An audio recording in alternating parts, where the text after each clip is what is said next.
大家好，Aceson 了。今天来跟大家开场，跟这个也是一些比较罕见的英雄啊，就是那个米迦勒打的一场比赛。那个众所周知啊，米迦勒也是那个大概7到8年前那个 Meta 英雄。对，如果大家不知道的话，其实以前呢尤其是打那个团战，就是那个团队战的话，米迦勒这个英雄的出场率啊，其实也是蛮高的。那主要是因为啊，那个米迦勒他那个抓人的那个重低抓人功能实在是太麻烦了，因为基本上除非这个地图真的很大，比如说什么西部的一些地图，如果你是什么建筑工地的一些地图的话，那个米迦勒基本上一抓一次就直接把你扔下去，那你的血就会扣很多，尤其是以前那个环境啊，大家那个跌伤也是比较低的时候，那个一掉下去一次个掉下去就哇痛，直接你的血量就没有一堆了。再加上以前啊，那个因为通常米迦勒都会配这个谍影战技，就是现在那个玩家会用的那个谍影战技。以前那个谍影战是还没有 nerf 的，那它有什么厉害的地方？比现在都是以前那个谍影战技，对，谍影战技的话，基本上它的隐形是100%的，所以的话，就为什么那么多人会抓这个谍影战技在这个米迦勒里面，就是一个原因。OK， 那影片开始前呢，也是那句，如果你喜欢的话，先订阅一下，谢谢。OK， 那这边呢，来到这个第2回合。那打这个米迦勒，尤其是这种抓那个谍影战技的那个米迦勒，那怎么打？很简单，我们就不要在他飞的时候尝试去抓他，我们在他的那个飞完之后才去抓他，或者他在飞的时候，你直接猜他那个进攻的位置来进行那个防御。就简单来说，就不会让他抓到，对，不会让他抓到，因为米迦勒的那个主要攻击手段就是那个抓人，就是100%的，没有其他攻击手段。那现在韩服，对，韩服的话，他现在因为他 buff 了一个披风，我忘记这个披风叫什么名字，总之就是那个披风buff 之后就有米迦勒就会用那个新的披风。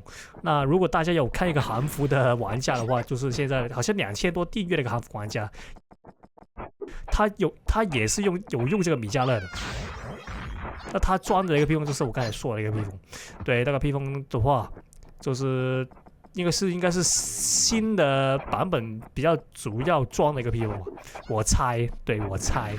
那现在印尼服的话，就继续是那个谍影战机，对。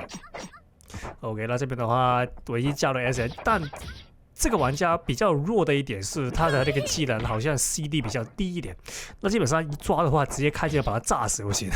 所以说你看，我就比较倾向用这个宙斯跟这个愤怒盔甲。这边说，可以。这边的话可以看到他为什么他好像那么长会跑来跑去。那其实啊，这个很明显就是一个米迦勒的那个弱点啊，就是为什么米迦勒会跑来跑去？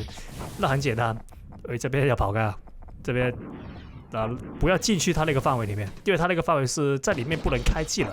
我可以这边抓到，可惜。那刚才那个奥迪那个欧登那个 SD 啊，就是类似一个爱国者头盔那个效果。如果在里面开技能的话，你会直接那个技能无效，家里会跪下来，那你就尽量不要在里面站着。OK， 这边踢死。OK， 来到第3回合。那刚才还没说到，就是刚才说到这个米迦勒这个弱点是什么？很明显了，就是他是一个能量英雄。那能量英雄的统一打法是什么？就是如果他没能量的话，把他追着来打，对，不要让他有那个喘息的空间了。那不能追，那他基本上就会换英雄，就不会再用那个米迦勒了。因为基本上能量英雄没能量的话，很多啊，大部分的能量英雄没能量的话，都是比较弱势一点的。那我的超时空也算是，但因为我用了很久了，所以的话没能量的话，我也是有这个没能量的打法。所以的话，就超时空就那个没能量的劣势会比较没有那么明显。但那些米迦勒那些啊，什么风神啊，什么华纳那些就比较明显。这边可惜啊，这边我打算用这个兵法 SD， 但是那个给我那个时间不多，那直接来一个宙斯，OK， 那直接再来黑毛 combo。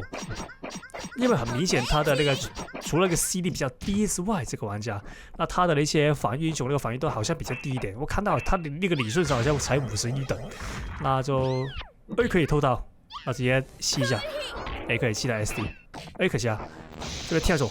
因为这个的话，它是完全破无敌的那个雷法 SD， 所以的话就不要硬吃。就算你开什么技能，它那个雷法 SD 也是可以把你的技能破解。OK， 这边应该完结了。